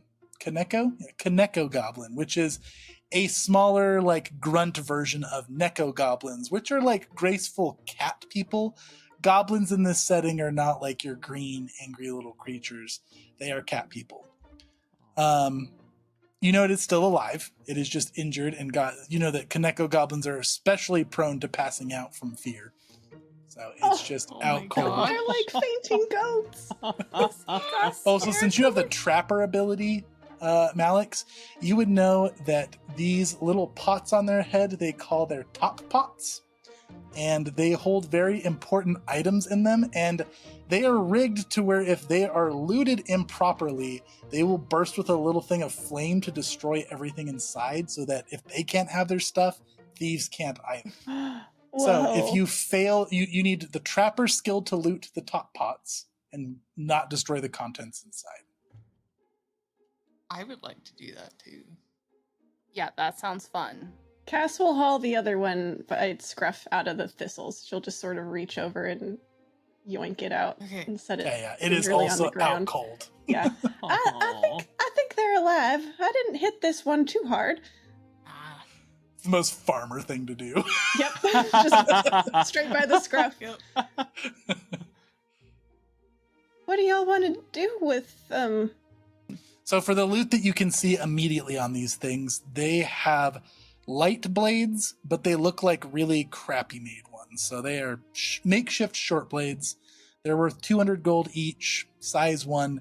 If you use them, it's 1 die size lower on the accuracy and damage than it would normally How many? Just 2? Because there's be. 2. Yep, 2. Oh, sorry, 3 because Mika dropped theirs and then took off. Darn it! I need one more, jeez, so I can sell them. I should have put an object in the scene. There's one more crappy blade. The next fight. Good thoughts. Okay. Did you say you wanted to try to do Trapper, Malix, and Shia? Mm-hmm. Okay. So normally with monsters, when there's like pelts and stuff you can get, since you guys each have the Trapper ability, you can double up on the materials. These ones are a bit unique, so you can only get 1 from each, but you can both make the check to assure one of you doesn't fail and destroy it. Okay. And I believe Trapper is Dex plus Int, if I'm not mistaken. Yep. That's correct. Okay. Or you could both fail and it'll be really embarrassing. Hey, Which one do you want to try Ah, first? that's not very nice. I rolled an 11 on the one above. Okay. Katie, do you want to try on this one first? Yeah. Oh, yeah, you the guys one in got it. front of me. Yeah, 11 as Okay, well. yeah. You guys got both of them. So, you keep the top pots preserved. If you keep those, they're worth 40 gold, so you can sell the top pots. And then the one that you got, M, inside has... Sorry, let me pull open my loot. All right, yours has a patchwork scarf of stolen handkerchiefs and a journal of interesting smells. That is just a few pages filled out, and otherwise it's a very nice journal worth 100 gold. And how many handkerchiefs do you have now with this too? It's really funny you did that because this loot existed. Yeah. This is about 20 more handkerchiefs. Oh my god. About 20 more. I'm Yep. gonna have one of those scarves that goes round and round and round. And then Katie, the one that you looted inside has a bunch of crayons and a map drawn with said crayons that is pretty crudely drawn, but like you can see Cernus Reach is drawn on the map, and they have like a bunch of little notes like New Human City, and then they have a big red circle around powerful Neko Goblin Camp. And so that is going to give you a landmark. I'll take you to the map. That the powerful Neko Goblin Camp is in tile B4. And I will go ahead and reveal this for you so you can see where that's at. Shia will pick up the crayons and flippantly state, "Oh, we use the same method to draw our maps." Do you have crayons for your map? Oh, she's being sarcastic. She's straight facing it though. Very straight face. Like, yes, I also. Pulls out the broken compass. Yeah.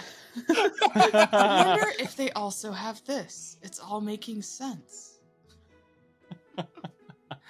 Malix casts Yang a concerned look. Yang has a thoughtful expression, like, had no idea the Neko goblins were so advanced. Oh my gosh. Shia is pleased. Does anybody need loot descriptions for your inventory? I need to know how much stuff weighs and where Yeah. we're And are you keeping it. guys keeping everything, I guess? Like, are you guys looting? I think I want to Yes. keep the short blades in case we come across one more and I can sell it as a set.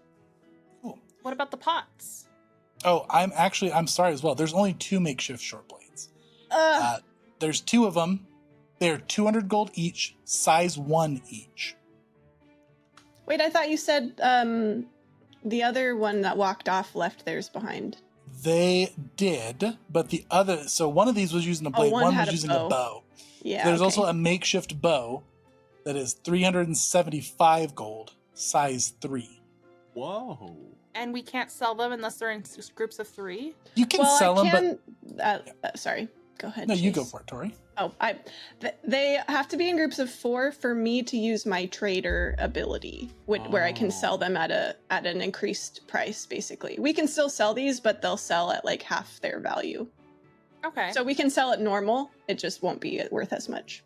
But I might be able to repair them in order to sell them more. Sure, we can take them along if you want. So it was the bow is worth 3 slots. Yep, size 3 and 375 gold. Okay. My goodness, so heavy.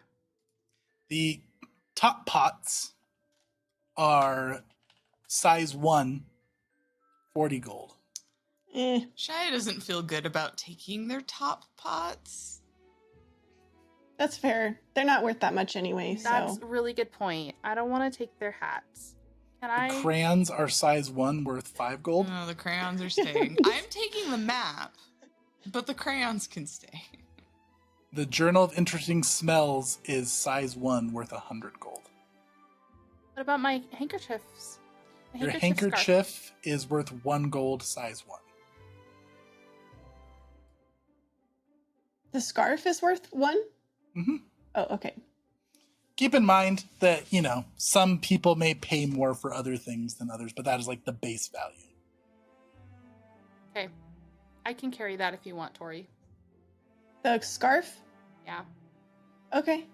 I need to probably review my inventory sheet with you, Chase, but I don't want to bog down That's fine. things, so. But I'll You guys take have the the means weapons. to carry all that, for sure. But you're getting close to capped, for sure. Okay.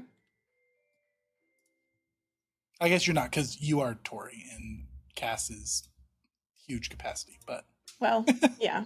But, the weapons take up 5 slots by themselves. That's so. true. Yeah, fair enough. Okay. All right. What are you guys doing with the Kaneko goblins? Sorry, Kaneko goblins. Is there like some thicker, taller grass where we could kind of push them out of sight? Cass Yeah, doesn't there's a feel lot of great tall about. silver Okay, grass here. You know what we What? could do? Yeah. We could put them up against the rock and then lean the wagon wheel over them and make them a little tent. Aww. that's a wonderful idea, Malix. That was so Oh. smart. I bet someone like you and Artisan, of course, you would think of something clever like that. I think it'd be good to give them a little bit of protection, you know? Yeah. I feel bad enough how badly we beat them down. Oh, we died. Well, they were threatening us first. To be fair, We did warn you were them. just defending yourself. Well, You know. And you guys. Yeah. Right. And me or us too. Also. Yeah, of Yeah. course. Let's get them over there. Cass leaves Malix quickly and starts dragging the Neko goblins Wait, Cass, over. hold on a minute. What? I didn't do nothing. Are there more traps? You just She told drops the st- body. What is it? All Shia does is takes the little fur and just takes a little bit off. Stories. Puts it in a little. Okay, continue. All right. Again, she'll pick both up by their scruffs because they're little, right, Chase? Yeah, Okay, yeah. they're she'll like kitten-sized. Yeah, she'll just put them gently by the rock, nestle them together, all cozy like, and then gently place the wagon wheel, making them a little lean-to. That looks pretty nice. I mean, unless you think you could fix it up any better, Malix, you're I kind of think the you did a great crafty job. one. Thanks. Anyway, we should probably, I'm gonna check on Ruffle. Yeah, he didn't get scared, did he? Oh, he is not unflappable. Good. And it's Uh, true. Ruffle is back up at the top of the hill, just chewing grass. As calm as the sea. Malix will look up at the sky. About how late is it, Chase? So you guys are about halfway through the day's travel, so it's like you're about halfway through the day. Okay. Well, we got a ways to go for camp tonight, so maybe we should keep going? Yeah. If you don't mind, I'd like to use those crayons real quick. I want to leave a message for when they wake up. That's a good idea. What are you gonna say? Oh, just a future employment opportunity. Always thinking, Yang is. Yeah. Essentially, Yang is gonna put essentially good fighting with you. Train up, and if you want to work for the Lin expedition, come find us when you're stronger. The family's going to employ a branch of Kaneko goblins soon. Yes. Or this is their villain origin story, and we become the people that they're like, we will hunt them down to the ends of the earth and take our revenge. Didn't think about that.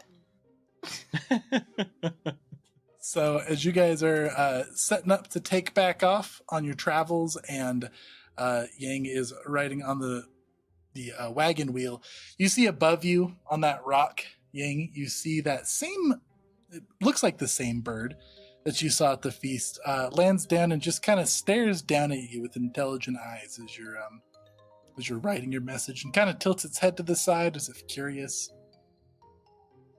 Hello again. And as you address it, it flies off.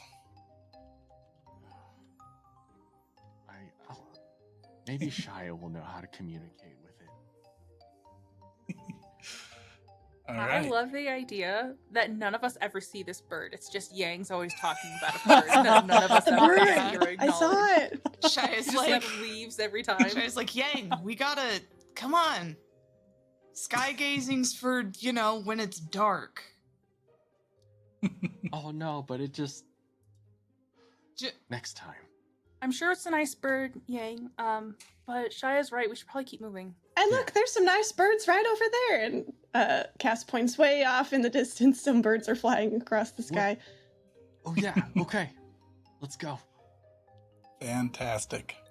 All right. So we are going to make we're going to do 3 more things and then wrap the session. We are going to roll our direction check to see if you guys reach where you were headed towards. We're going to make our first camp check, and then we are going to dish out XP, and then we'll call it a session for today.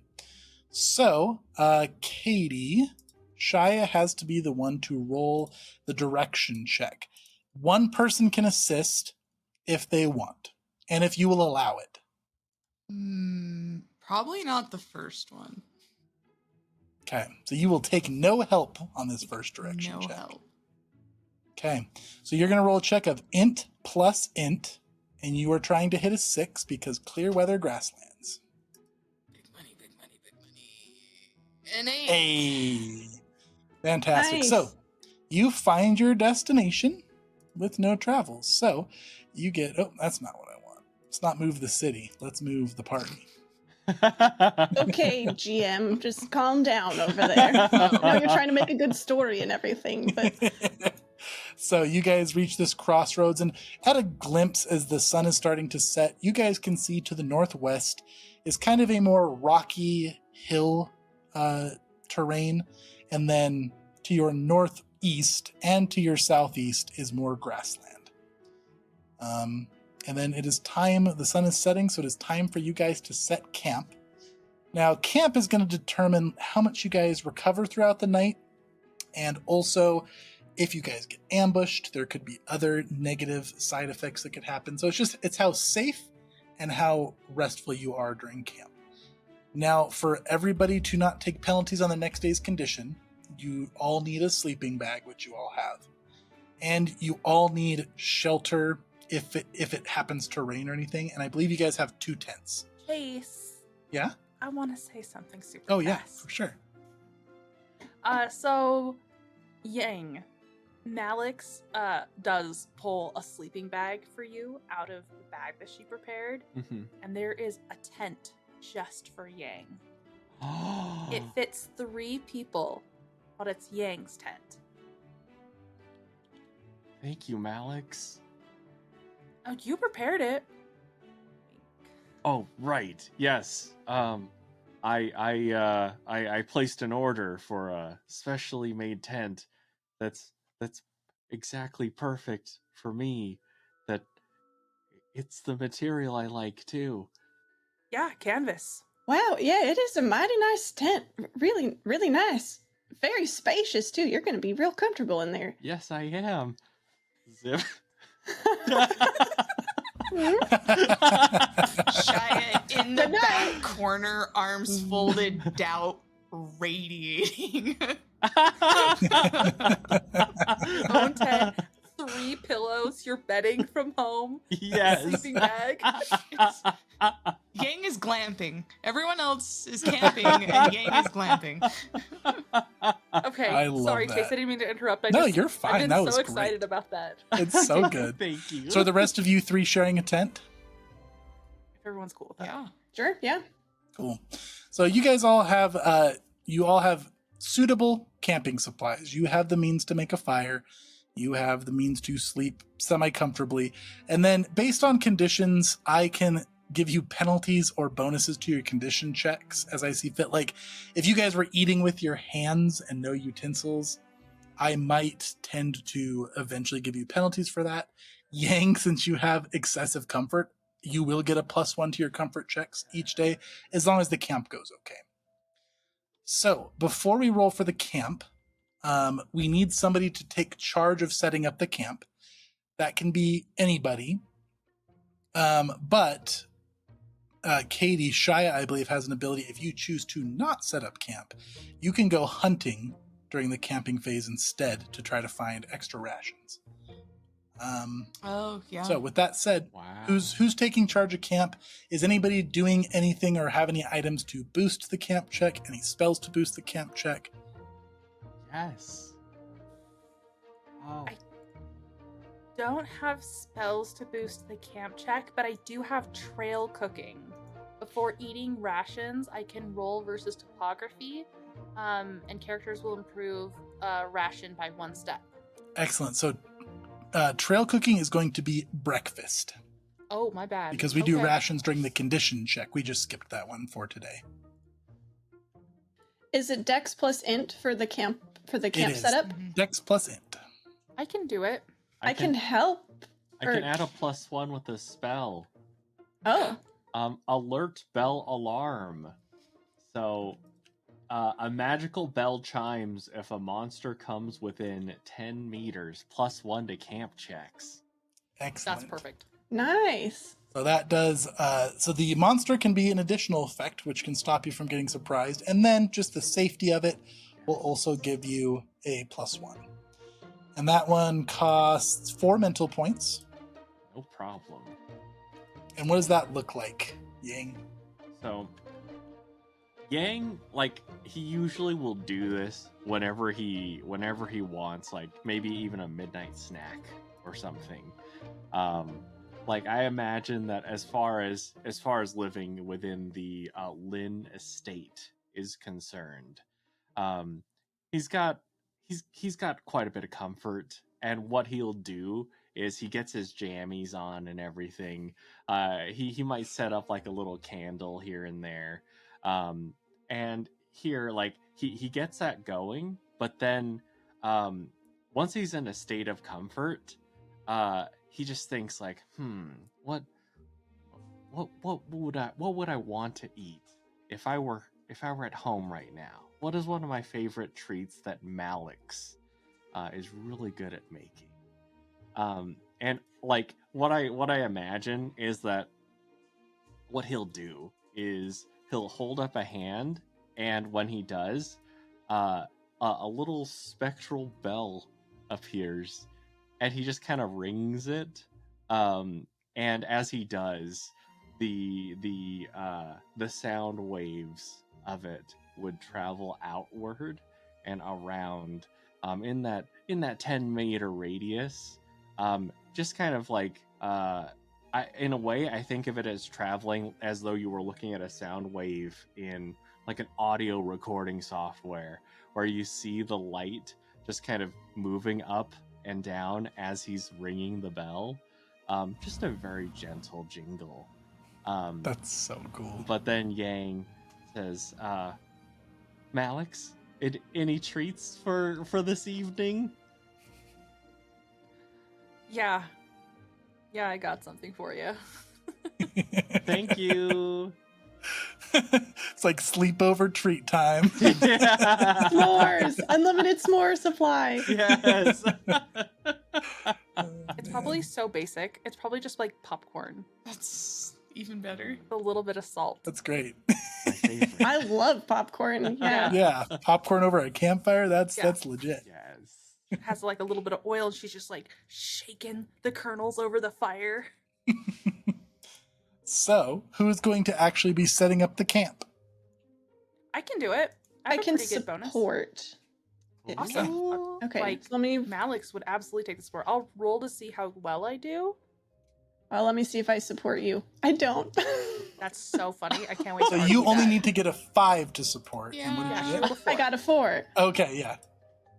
I don't harm it though, right? I'm just not helpful. I only got a 5. Now, is that with the +1 from Yang?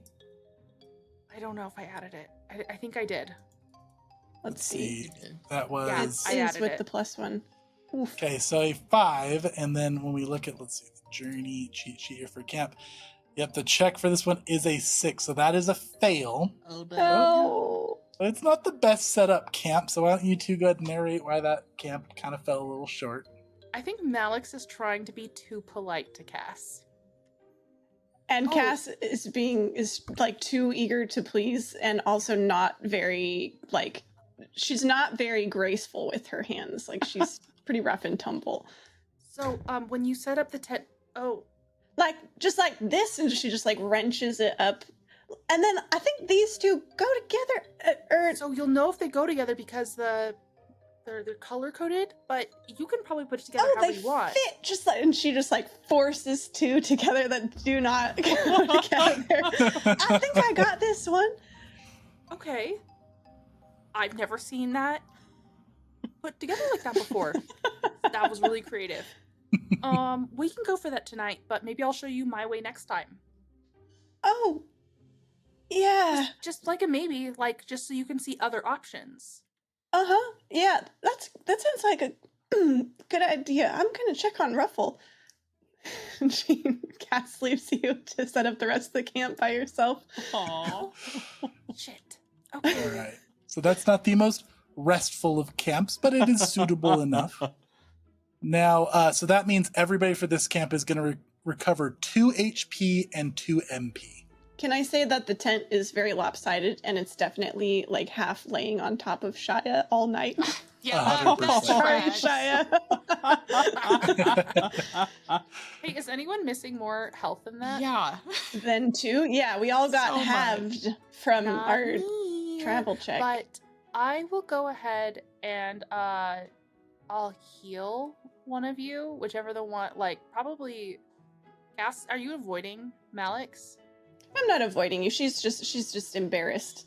Okay. And her default, I've decided, is when she's embarrassed and doesn't know what to do, she's gonna go check on Ruffle.